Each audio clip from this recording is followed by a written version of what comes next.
announcing it right now. That's So it. Privilege information. So kailangan nag-file lang. On the last day. Hindi. Iba On the last sa day. national ba Hindi, yan? sa local. Local eh. Local kasi, kaya hindi ka Local umakyat Comelec doon. office. On the last day, you filed. on the last day, I showed up and then I submitted it.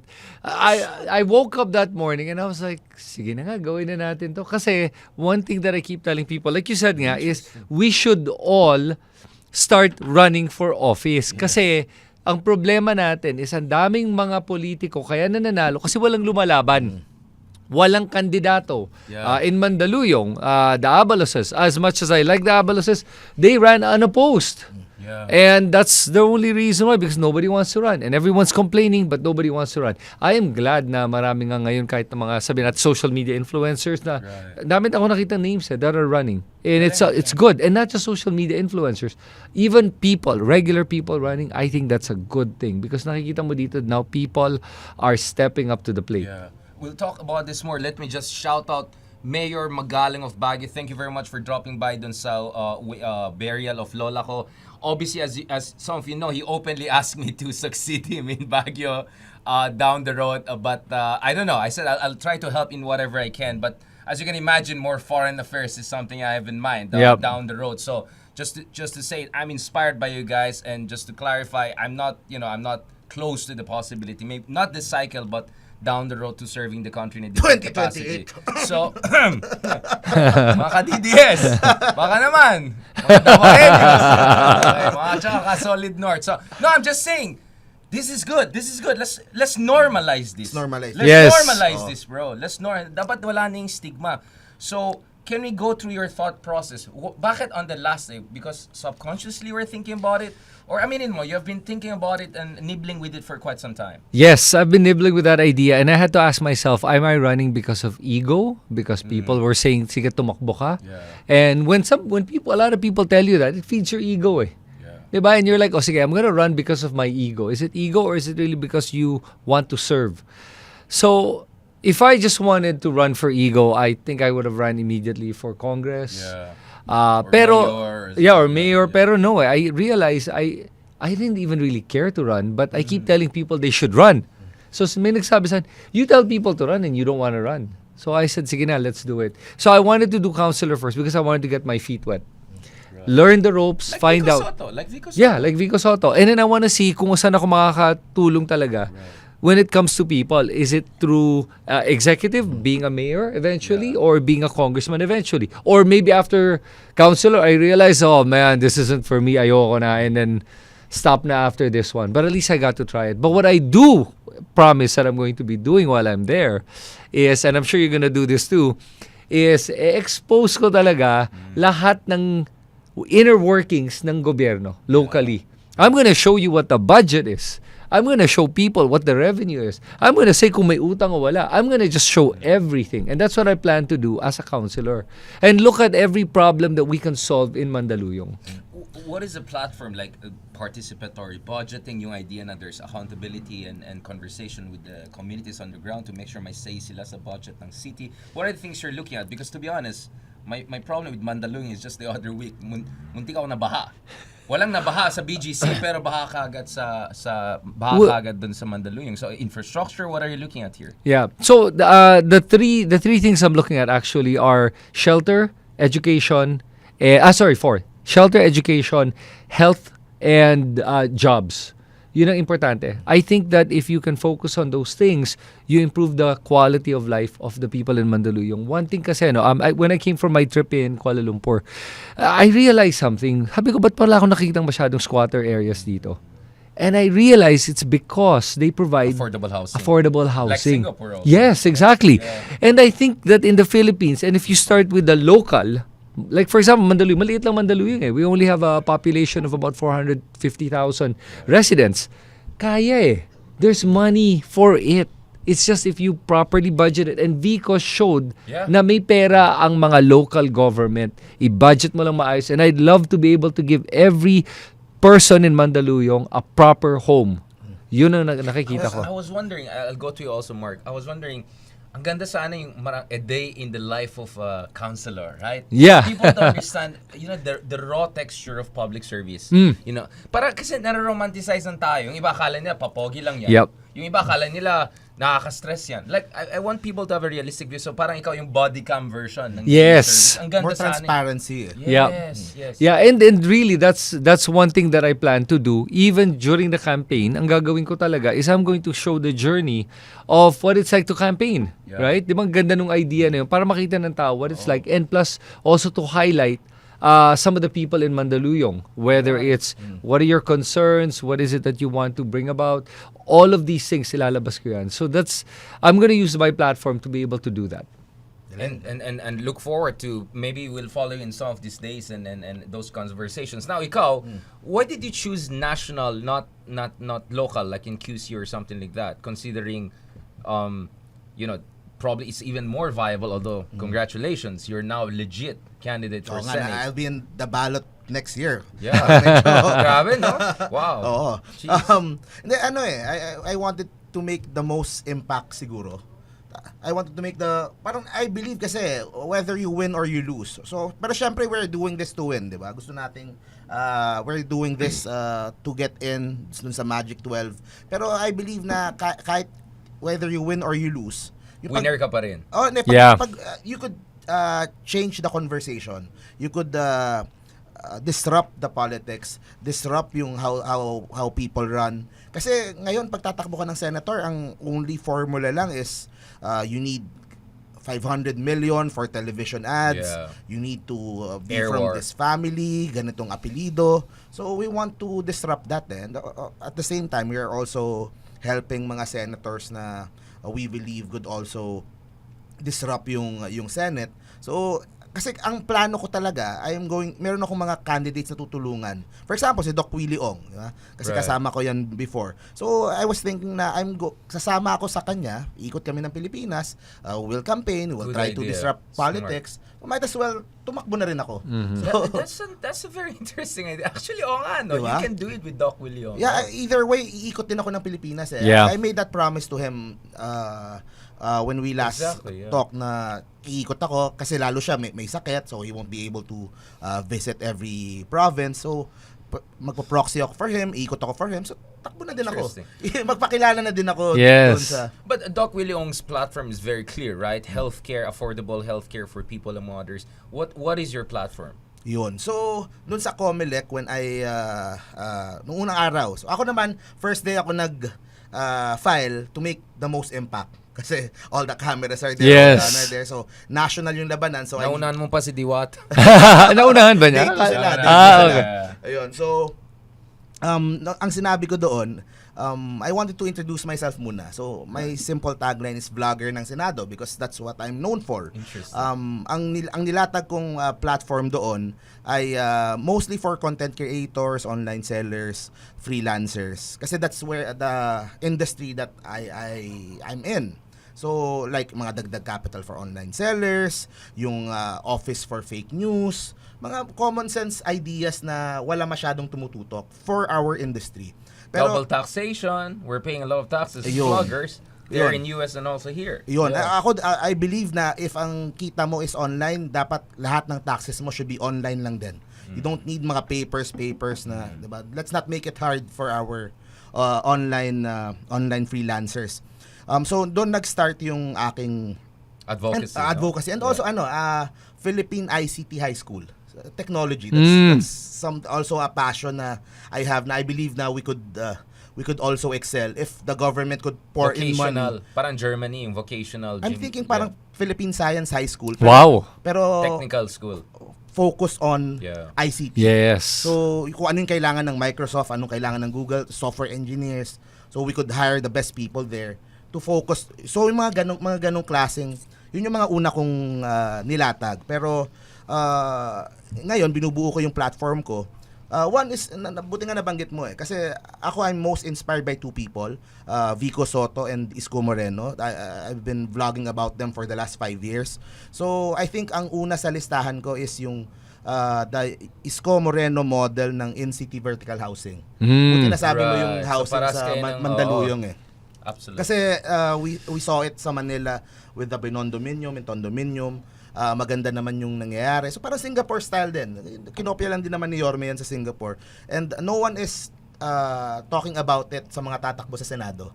So that is one. And the other one is a freedom of information bill na similar to Vico Soto. So yun naman. So, Right. so those For are transparency. for transparency and so yun yung dalawang inspired nung two people that I learned the most over the Right. last 5 years. Mark, I want to ask, most likely as you go around and talk to people, you're gonna refine your platform. Yeah. Right? Sorry, I have to do this kasi Yes, ang of course, dami of course. nag-bash Oh. sa akin. Now, why are you so soft on your friend? Kasi I'm tough on everyone, right? Yeah, yeah. Bakit kay Mark, ganyan-ganyan ka? So I said, just first let him clear the hurdle and now that he's legit, I'm gonna treat you like a Huwag legit muna tayong guy. manusan. So, Yeah. sige. Tsaka ako lang yung sinabihan mo ng una, di ba? Yeah, At you saw I was supportive. I said, first talk to a proper lawyer. Make sure you have the basics done. Yun. So, hindi naman ako yung, yeah, bro, talon ka na. I was never like that. And nga, I would like to thank Richard din kasi I haven't told anyone this. He was the first one I consulted even before my mom and dad. mas una siyang nalaman. And he gave me advice. Bros before family. Election lawyer and all that. And yan, sinunod ko naman and naging smooth Thank naman God, yeah. naging smooth naman yung pagtakbo and thank God naman nakasama tayo dun sa 66. So, parang parang nanalo na din tayo. Yeah, so I'm sure as we get back to you, Mark, we're gonna have more ideas, refinement, especially if Doc Willie on God willing, as he feels better, joins you. I'm sure gonna feed off on each other. No? Maraming before yung mga everything that we talk about dun sa show, lahat ng mga stand ko dun sa mga issues. Right. It's the same stand that I will bring sa Senate kung pagbigyan, like yung ating stand sa West Philippine Sea. Right. Very tough on that. We made a series about espionage from possible Chinese Yeah. spies. We need to update the law na yung espionage law natin is sobrang luma na. And up to dun sa mga issues like sa LGBT, I'm also for same-sex union, civil unions for same-sex couples. Right. So may mga ilalatag ko siya. So you're very centrist, no? I mean, napansin ko, in a sense na hindi ka talaga ideological. You look at what works for this time. Yeah. For you meet the voters where they are. Yeah. No, very. I'm all about compromise. Yun nga eh. How to? Kasi I always see like the bashing is, oh, Mark is like ganyan kasi. Yeah, but he represents what gets done eh. And that's what we need instead of cancel culture and all of this nonsense. As you know, may mga nag-hater na naman sa akin. So, shout out dyan kay Wilfredo, Chloe hating Garrido. Ito yung parang Harry Roque ata ng kabilang eh. Like they're trying to question my criticalness of Duterte. It's like, isn't that the most stupid thing? Like I've been criticized. Oo, eh. So it gets that pathetic, right? That there are some people who try to question my opposition-ness after everything I did. It gets that ridiculous. Kaya minsan I like spending time with you two gentlemen. I'll get back to you also, Chris, is because it's a very kind of a no-nonsense, focus on what works, focus on what's new, what could work. Can you tell me a little bit also about your own approach? Now, of course, all of us are progressive in the sense that we believe in change, good change. You obviously covered the pink movement a lot. A lot of people, followed you. Yes. I got to know more about you because of your strong stance against, Team Kadiliman and Kasamaan. So in fairness, I mean, I don't think there's any question about your general outlook for a kind of a progressive, liberal, democratic society. But as a counselor and God willing, you'll spend more time in public service. What is the approach and brand? What philosophy do you bring to public service? Oh wow! What's the philosophy? Kasi legit That's na kayo eh. that's a good question. I'm the host now. Yeah, You're no. two legit candidates. See, I'm fair, even if you're my friend. Yeah, that's actually a very tough question. I would not say I'm liberal or I am conservative or whichever party. I don't belong to any, and that's why I'm running as an independent. Exactly. Both of you are running Yeah. as independent. Exactly. And the number two, there are things that, for example, the liberals do that I like. There are some things that I oppose. There are some things that the party of Marcos and his party mates do that I like, some that I oppose. With Duterte, same then. There are things that I like and there are things that I don't Okay, like. so let's break it down. Okay, just for clarity. So, obviously, same-sex union. I think both of you are quite liberal. You're also quite libertarian. My sense is you don't like state intervention. Yeah. Okay. So Personal choice is a very medyo big thing similar for me. kayo. Yeah. Yeah. Personal choice, personal freedoms. But I have a very strong view on the trans issue. And I've been very vocal about this with Kasi toxic masculinity ka. Ayan na. Ayan. Alright. Fireworks. Oh my God, maka-cancel ako. That's what I've been trying to avoid. When you said the T word, I saw your face na Richard. My face went. You're like, let's not go there. No, okay. Can you say it in a way that doesn't get me canceled? Sure. Are you saying there's too much emphasis on identity politics? Is that your line? Identity politics? Are we referring to the trans issue, or are we referring to politics? In general, like this debate about, it's the gender minorities, the constant focus. Because some people are saying we're not against that per se, pero wag natin kalimutan ibang issues, plumbing, infrastructure, class issues, social justice. Right. Na hindi na nagiging masyado daw hegemonic, right? Right. What is the angle?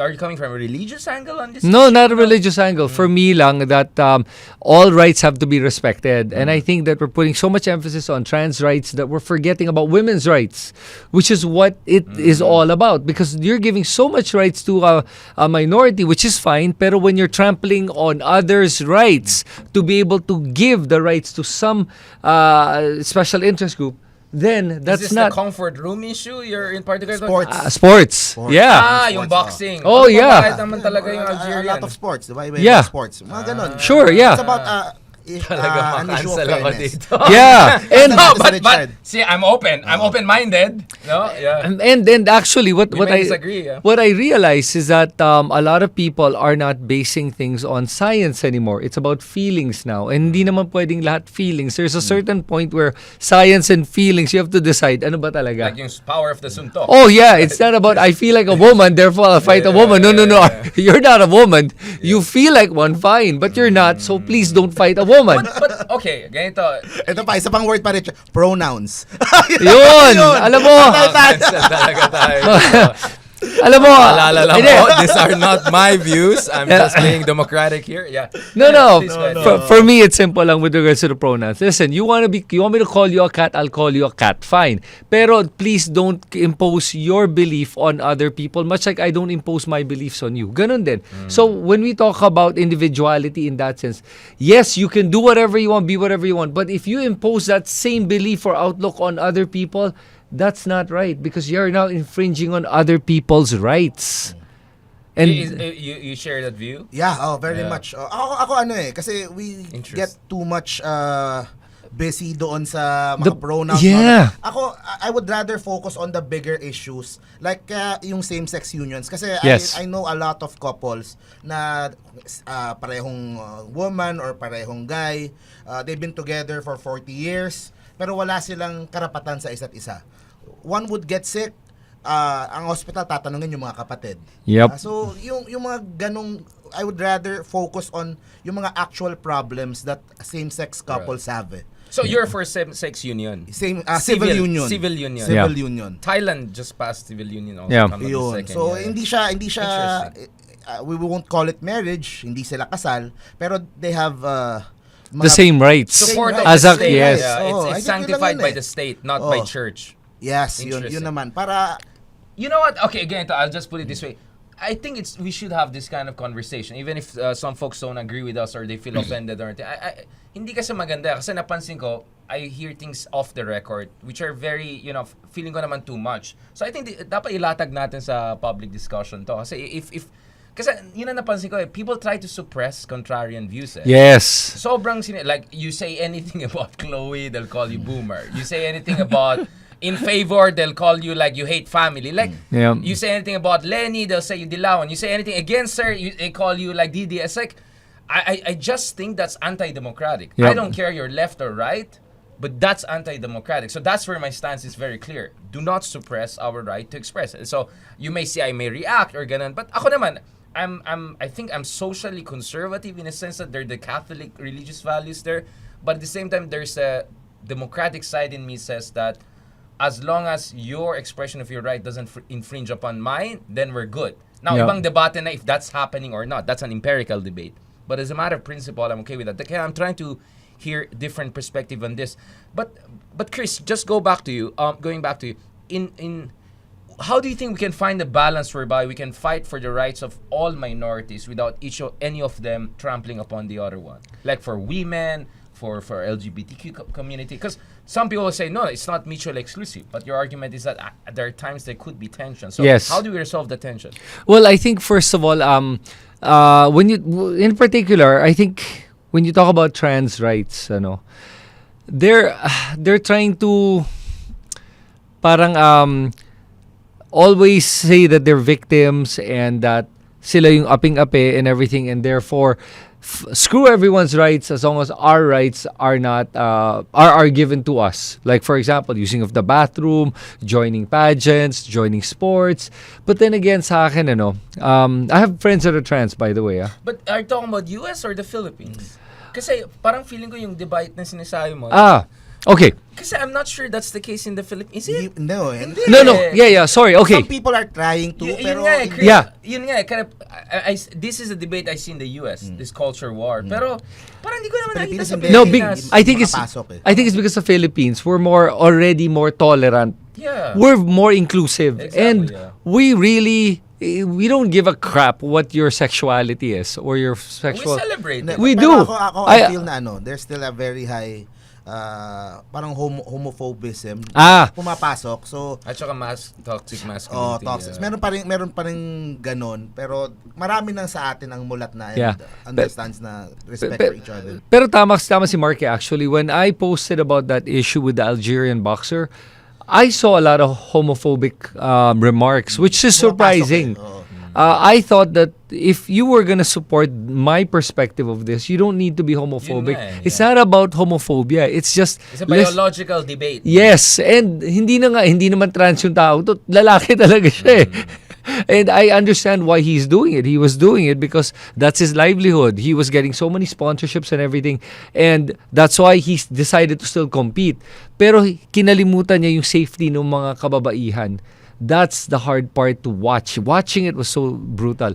So yun, But the issue. just to be clear, that's the Boxing Association's version. The Olympics is a different version. But again, I know where you're coming from. Ako kasi my stance on that is there's also a contestation between the Olympics people and yes. the box and the Russian angle. Every time there's like Russian versus angle. But again, I see that we can debate about the empirical issue, but I think it's all about the sensibility and where you're coming Yes. from. Pero ikaw, Mark, sa tingin mo, is that even an issue? Kasi napansin ko sa Pilipinas, wala naman tayong culture wars eh. Wala kasi Or maybe because I'm from UP Diliman and LGBT are extremely empowered there already. Actually, kami yung mga straight yung the latest minority one is there. yung kay Jude Bacalso, diba? Yes. Cebu, diba? What happened dun sa ngayon. Yung suntukan ba yan? Yung sa ano? No. Yung sa waiter. Waiter na sir! Oh, Sir Jude. Si Sir, So, oh. he made yung waiter stand for 2 hours. Pero yun, kita mo doon na kumbaga, some people are trying to introduce pronouns US style dito sa Pilipinas. Pero Filipinos are not And we don't have pronouns naman in the Siya. Filipino language We eh. have siya We are gender neutral. Yes. Yeah. Oo. Asawa. Ikaw, Sila. ako. Yeah. Asawa is like either way, right? Yeah. Kapatid is either Yep. way. So actually, we're lucky because our pre-European, pre-Hispanic culture was already very babaylan-centric and all of that. I Yeah. would say that's what's unique. So actually, where I agree with Mark is I see this tendency na nag-import tayo ng culture wars from the West. Like, we don't need wars because we're have okay. We already have problems, so yeah. much problems. As a matter of fact, not just like when you talk about culture wars, as like for example, sexuality, diba? We don't need to import that. And what I did notice about Asians, being in KL the other week, there's no problems between religion as well. Whether you're Christian, you're Muslim, you're Buddhist, everyone gets along. You do your thing, you wear what you want to wear, you do your own practices, no problem. Unlike in the States where it's becoming a really big deal, this religious, denominations. Yeah. But in Asia, I don't see that. And I think maybe that's an Asian thing. I don't know. Yeah, or at least Southeast Asian thing. I would say we're very lucky in Southeast Asia because it's very diverse. You can see that in our food. Yes. Right? Just food of Malaysia, food of Singapore, Indonesia. It's very rich. So I think we're still okay. I'm sure our LGBT listeners and all will say, of course, it's easy for you guys to say because you're an politically correct term for gender. What's that?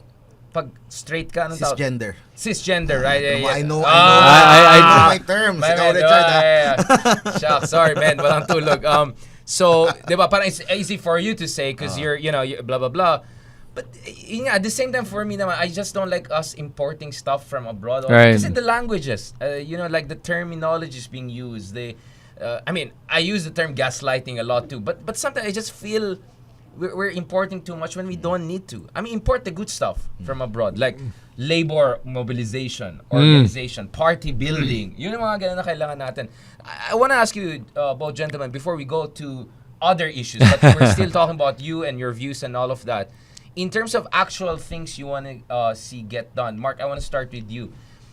Sa tingin mo, ano yung mga priorities? Kasi ang dami ng problema tong bayan natin. At the same time, you don't want to also be like Willie Revillame na mamaya na lang pag nanalo na I'll figure out. Siyempre, kailangan mo mag-prioritize kasi limited yung time mo, yung bosses mo, 24 kayong senador, di ba? Ang dami mga issues. What do you want to focus on? Kunyari, si Cynthia Villar. Research. Wag na tayo magsayang ng oras, di ba? Agriculture na. Like, ikaw, what do you think are the low-hanging fruit and also the long-term issues that you feel should be, dapat tututukan talaga, i-prioritize? Okay, dun sa long term muna. Medyo hirap ng hirap ng kandidato. Pero hindi, ako yung host, so I have to for be the last weeks talaga binubuo ko naman yung pagdating sa infrastructure, pag sa long term I think I want to focus on 3 things sa Luzon, Visayas, Mindanao. Sa Luzon, expressways from Cagayan, Lawag hanggang sa Sorsogon. So let's finish that first. Yung expressways, yung trend ginagawa na din naman So kesa gawa ng bubungkalin yung maayos na kalsada, let's focus on the highways, let's focus on the expressways sa Luzon. Sa Visayas siguro yung bridges. I think, ewan ko ba't na-delay yung Iloilo, Guimaras, Bacolod. Pero we want to connect the whole Visayas eventually. And sa Mindanao, trend. Yung I always follow yung Mindanao Railway Project. But that's a DBHH, so how is the Senate going to be helpful in that? Sa budget. Kasi habang hindi pa nahahanap yung funders nga from abroad. Kasi pag nakikita ko pag narinig ko yung 51 billion sa ganitong flood control, sa ganitong yung 51 billion if you put that doon sa real project, may relays ka na, may mga stations ka na. So I feel kasi Mindanao is they feel left out. Parang abandoned talaga. Abandoned So iparamdam naman natin na And I think it would be good then for the Marcos administration na lalo na Mindanao sila weakest, Mindanao strongest yung kanilang kalaban ngayon na Duterte's. 6 years kay Duterte, wala ni isang riles na nalagay dyan sa trend nila. If that could happen sa panahon ni Marcos. BBM, siguro I want to use this opportunity na din. They're doing the budget now. Lagyan nyo naman po ng budget yung Mindanao Railway. Okay, simulan na habang naghahanap ng funding for i-extend yung lagyan nyo na po ng budget. May makita na yung tao, may makita na yung... But Mark, that was supposed to be done kasi with China and with China, things backed out and all of that. So I think, but in theory, you have to work with the executive branch, with NEDA, among other things. So infrastructure, budget for infrastructure, and scrutinizing to make sure walang mambo-jumbo like yung... Dapat ako, gusto kong gawin mo, flood control ang titignan mo. What the heck happened with flood control? We spend billions of dollars and yet... Alam naman natin nangyari sa flood control. Hindi, kaya nga, dapat malaman talaga yung mga pangalan. I-quadcom nyo yung mga walang yung mga contractors na yan, di ba? Sige. Yun, so, yun, like that. Parang yung budget. Nervyoso to. Kaya may mga contractor. Hindi, pero alam naman natin So, instead of all that budget for kanya-kanyang flood control and all that. We need an honest to goodness flood control. Pero tutukan yung mga tamang priorities for infra. Like the ones I said nga, highways, sana nga bago matapos si BBM, makumpleto nila hanggang Lawag, yung expressway, hanggang Bicol, tapos Tulay. That's trend. Yan, para sa for me, the implementing rules and regulation for some of the new laws passed on, kasi it's one thing to pass a law, it's another to have the implementing rules. Marami pang hindi naayos. So I hope maayos talaga sa susunod na Senado yan. Bro, what about you going back to, kasi they say the thing with national is it's more about name recognition, name recall. It's more vibes, if I can put it that way. That's why you get the Robin Hood types of the world there. But in local, actually, mas mahirap siya kasi you have to know the community. There should be some sort of machinery. So actually, paradoxically mas mahirap yung Yes. local. In a way, right? So how are you gonna get around those issues? What is your strategy? Well, Kasi independent ka eh. Sorry, I'm yeah. just asking. No, actually, tama yung tanong mo kasi originally I was thinking what Mark was thinking. Oh, Senate's easier because 12 yan. Number one. Number two, my reach, social media is wider. Yeah, diba? exactly. Now, the problem is running for Mandaluyong, I'm not going to be able to get a lot of my voters that are not in Mandaluyong to be able to vote. But there's a way to do it. So what you do is, we were talking about it, Mark and I, before we went on the show. I'm going to go around and talk to every barangay captain. Yeah. I'm going to have a meeting with them. And then I'm going to find out what their position is, if they're willing to support me or not. And regardless of whether they're willing to support, I also want to know ano ba yung mga gusto nilang baguhin when it comes to the current administration, local administration, and what are some of the laws that they want to be able to implement. And I want to support them in that, regardless of whether they support me or not. Next, to be able to do that, I need to be able to create events that are going to gather people towards me. Yun yung may plano ko pero I haven't threshed it out yet, so I don't want to say anything until I thresh it out. One thing I was going to do talaga was I was going to organize a marathon. And I was gonna say talaga tatakbo ko. And literally tatakbo ko. Fun run. Yeah, I'm gonna do like a Forrest Gump where I'm gonna run one activity. I'm gonna run all over Mandaluyong. Every part of tatakbuhin ko lahat ng mga. Man. Yeah, you can pull it off. Yeah, I'm gonna run every street of Mandaluyong and I'm gonna put it on video. That's disruptive shit. Yeah. In a good way. Yeah, so That's good Let's stuff. join him. Yeah. Count me in. Oh, Sama ako yan. dyan. That's good stuff, man. So, Need the exercise. di ba? So, I'm really gonna say, tatakbo talaga ako. And talagang tatakbuhin ko yung buong Mandaluyong. And then, I'm going to get a pledge from people. If I run every street in Mandaluyong or whatever route I take inside Mandaluyong, how much do you pledge? So, that's how I'm gonna do my fundraising. You think that would be enough to counter the vote buying and all of the shenanigans? Okay, so I don't...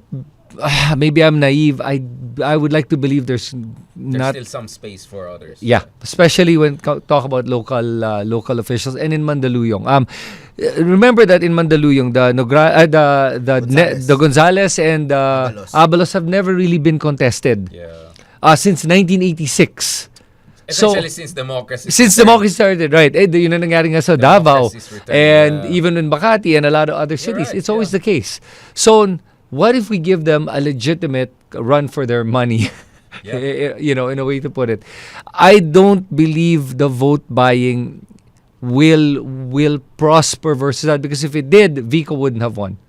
Vico showed that it's possible. Even Isko showed that it's possible. Lenny also, Lenny. I mean, national level. Yeah, Both on a parties. national level. So we have many good examples. I mean, still you can be skeptical and say it's like one out of many, but that's how change starts. Yes. Right? It's first trickle, and then it's a Yep. flood. Yeah. I was asking him kanina kasi pinag-uusapan din nga namin. So ako, syempre pinag-iisipan ko din kung tatakbo ba akong konsehal sa amin. Yeah. Ang isa sa mga usual na problems when they find out that you're running is yung pong anak ko nasa hingan ospital. ka talaga. Yan, Yeah. yung may namatay po yung ano po namin. So I was asking him how he's going to handle yung the amount of people Yung na welfare needs, knocking your house, in your gate.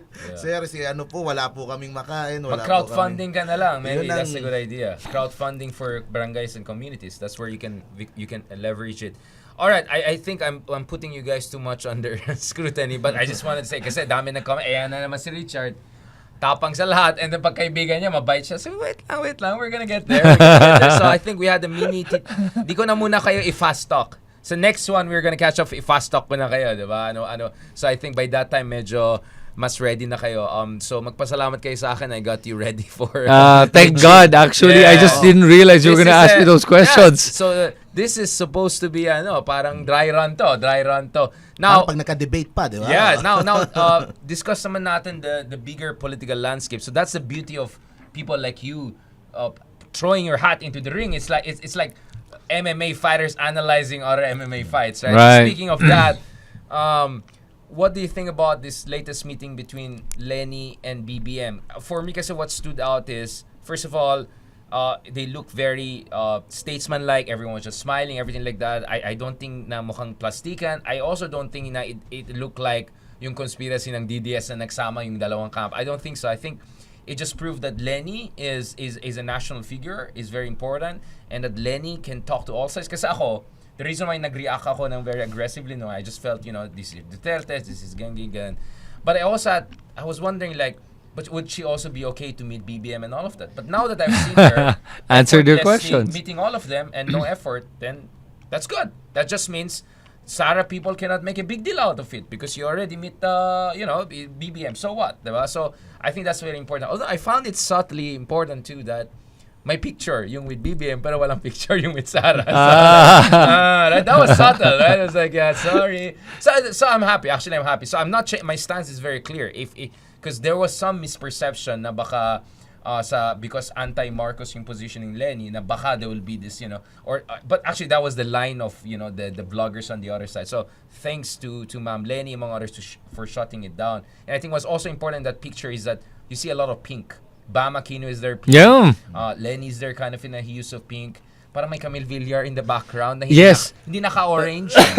Yep. So, and the BBM was kind of not too far away from pink, parang white siya or something. So I think the color coordination was very interesting. What do you think about this meeting, bro? Before mabash na naman ako. Well, ako for me, I've never thought of it as a big deal to begin with. That's why I was surprised that you and that former Senator Trillanes was getting a lot Hindi of ito heat. orchestrated, we did it separately. Yeah, I know, clear. I know. And Just to make it look as if nag-coordinate. Oo nga pero when that happened, I was like, okay guys, so Sonny Trillanes had his perspective, no need to bash him. Much like you have your perspective, nobody's bashing you. Ganun lang. And I respect Sonny Trillanes a lot for what he stood for, what he's done, and his unwavering principles. But at the same time, I understand Lenny naman. Yeah. And even Lenny, I'm sure, understood Sonny Trillanes and said, yeah, he's entitled to his opinion. No big deal. Yeah. The people making such a big fuss out of it should not be making a big fuss. But I understand, of course, the optics. Now, when it comes to what... Yun nga issue eh. The issue was not the decency and good intentions of Lenny. Wala naman kaming tanong. At saka this was a religious festival. I understand, all due respect. Ang akin lang exactly is the optics, baka ma-weaponize ito na kabila, timing, kasi baka ma-impeach na siya. So it was more like that. So I felt unfair naman na parang Sonny Trillanes can speak for himself, but on my side, I never questioned Lenny's character. I felt they were like shutting me down to say anything critical. I just felt that was wrong. Right. No, for me, it was like this. More than shutting you down, it's this. I think lang that Lenny, to begin with, she's not a public figure in a sense that she's not in government. Excuse me, that's what I meant. She's not in government anymore. Now, I understand, of course, she can still influence. She's running for office. Oh, yeah, right now she's running, right. But that time, she wasn't running yet, right? So, she was in a position where, hey, listen, as a private citizen, she could do whatever she wants. Above the fray ako. Oh, and people want to take advantage of that. That's up to them. I don't think it really made that much of a difference in the bigger picture of things because, my God, VP Sara is facing a lot of heat. Yeah. That even that will not be able to save her the way I see it. Now, talking about what happened with Lenny and BBM, I loved it. I thought it was amazing, and you could see there was a mutual respect naman for each other's position and where they are. Agree to disagree. Yeah. That's my point. Let's agree to disagree. Yeah. Why should we bash each other? I Yeah. never bash Lenny. I just questioned the implication of what she did. But Right. all respect But to Ma'am Lenny. but Lenny bashed BBM. So, pero when Noon, elections, pero not now. Pero not now. Not now. So I appreciated the fact that BBM was cordial about it, and he didn't take it personally. He was still friendly and hi hello, and accorded Lenny that respect as well. Even though Lenny was not in public office, there was still that respect accorded. I loved it, and even having Bam Aquino there, it was good to see all of them together. And naman that their rivalry is political. That's it. It's not personal.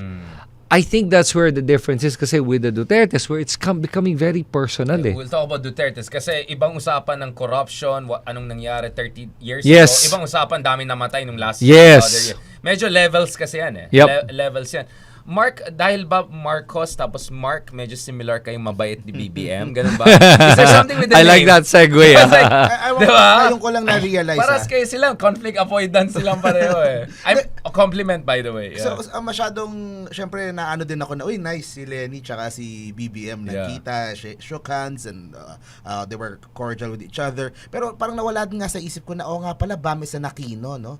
Tapos Marcos, no? So, exactly. yung aside from Lenny and BBM, bago mag-away yung dalawang yan, yung Marcos and the Aquinos have been feuding for the last 40 years. So it's nice then to see BBM and Bam Aquino together and being nice to each other doon sa event ni Senator Cheese, ni Senate President Cheese. Pero yung issue kasi nung pag-visit nung kay Sara, 'di ba, ang nabanggit ko na naman doon sa podcast episode natin before. Right. This is about the future of the opposition eh.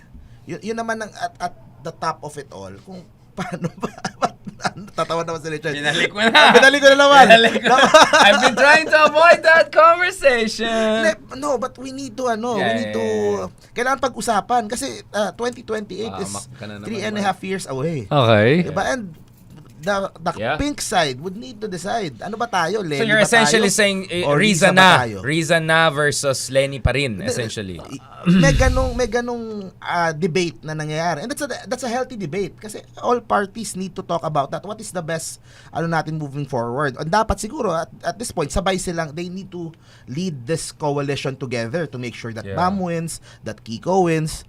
Kailangan nilang magtulungan ngayon. But in 2028, ano bang strategy natin? Are we going for the presidency? How will that affect pag tumakbo itong si Sara? How will that affect kung tumakbo itong si Tulfo? Are we expanding our numbers? 'Di ba? Kung manalo si Sonny Trillanes, we will have a base sa Caloocan. Kung manalo si like si Cheese Escudero, could he possibly join?